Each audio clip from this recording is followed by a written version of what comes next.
നമസ്കാരം. എല്ലാവർക്കും ഒരു പുതിയ അറിവിലേക്ക് സ്വാഗതം.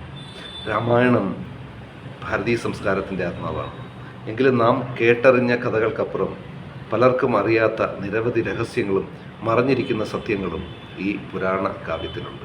ശ്രീരാമൻ്റെയും സീതയുടെയും കഥ മാത്രമായി നാം കാണുന്ന രാമായണത്തിന് ആഴമേറിയതും എന്നാൽ വിസ്മയകരവുമായ മറ്റൊരു തലമുണ്ട്.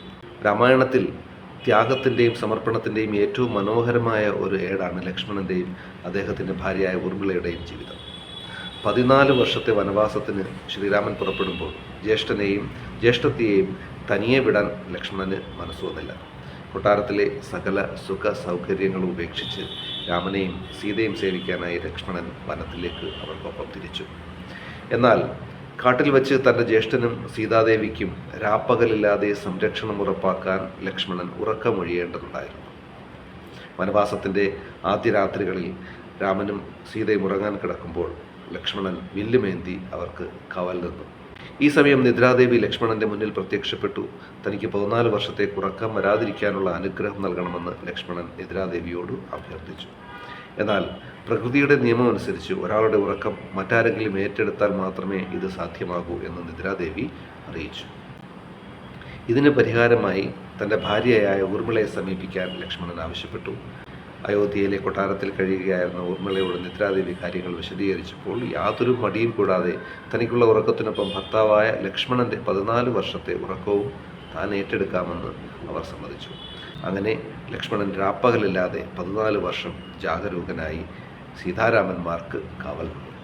അതേസമയം ഊർമിള അയോധ്യയിൽ 14 വർഷക്കാലം തുടർച്ചയായ ഉറക്കത്തിലുമായിരുന്നു. ചരിത്രത്തിൽ അധികമാർക്കും അറിയാത്ത എന്നാൽ ഏറെ ആഴമുള്ള ഒരു മഹാത്യാഗമായിരുന്നു ഊർമിളയുടേത്. ഈ അമാനുഷികമായ ത്യാഗവും സഹനവുമാണ് പിൽക്കാലത്ത് രാവണന്റെ മകനായ മേഘനാഥനെ അഥവാ ഇന്ദ്രജിത്തിനെ വധിക്കാൻ ലക്ഷ്മണന് കരുത്തായത്. കഠിനമായ തപസ്സിലൂടെ ബ്രഹ്മാവിൽ നിന്ന് അമാനുഷികമായ ശക്തികളും ദിവ്യായുധങ്ങളും സ്വന്തമാക്കിയ യോദ്ധാവായിരുന്നു മേഘനാഥൻ. 14 വർഷം പൂർണ്ണമായ ഉറക്കം ഉപേക്ഷിക്കുകയും സ്ത്രീകളുടെ മുഖത്ത് നോക്കാതിരിക്കുകയും ഭക്ഷണം കഴിക്കാതിരിക്കുകയും ചെയ്യുന്ന ഒരാൾക്ക് മാത്രമേ തന്നെ യുദ്ധത്തിൽ വധിക്കാൻ സാധിക്കൂ എന്ന വരം മേഘനാഥൻ നേടിയിരുന്നു.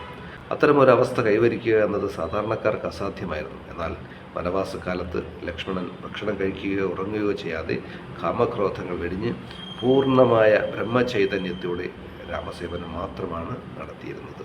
നിദ്രാദേവിയെപ്പോലും ജയിച്ച ലക്ഷ്മണന് മേഘനാഥൻ്റെ ഈ വരം ഒരു തടസ്സമായില്ല. ലങ്കായുദ്ധത്തിൽ അതിശക്തനായ മേഘനാഥനെ കീഴടക്കാനും വധിക്കാനും ലക്ഷ്മണന് സാധിച്ചത് ഈ കഠിന വ്രതത്തിൻ്റെ ഫലമായിട്ടാണ്. സ്വന്തം സുഖ സന്തോഷങ്ങൾ മറന്ന് ജ്യേഷ്ഠന് വേണ്ടി ജീവിച്ച ലക്ഷ്മണന്റെ ഭക്തിയും ഭർത്താവിൻ്റെ ലക്ഷ്യത്തിനു വേണ്ടി സ്വന്തം യൗവനം മുഴുവൻ ഉറക്കത്തിൽ വിട്ടുകൊടുത്ത ഊർമിളയുടെ നിശബ്ദ ത്യാഗവും രാമായണത്തിലെ ഏറ്റവും വികാരഭരിതങ്ങളായ നിമിഷങ്ങളാണ്. പരസ്പര സ്നേഹത്തിൻ്റെയും ധർമ്മത്തിൻ്റെയും നിഷ്കാമ സേവനത്തിൻ്റെയും അനശ്വരമായ പ്രതീകമായി ഈ സംഭവം എന്നെന്നും നിലകൊള്ളുന്നു. മറ്റൊരു ഇൻട്രസ്റ്റിംഗ് സംഭവമായിട്ട് നമുക്ക് വീണ്ടും കാണാം. നമസ്കാരം.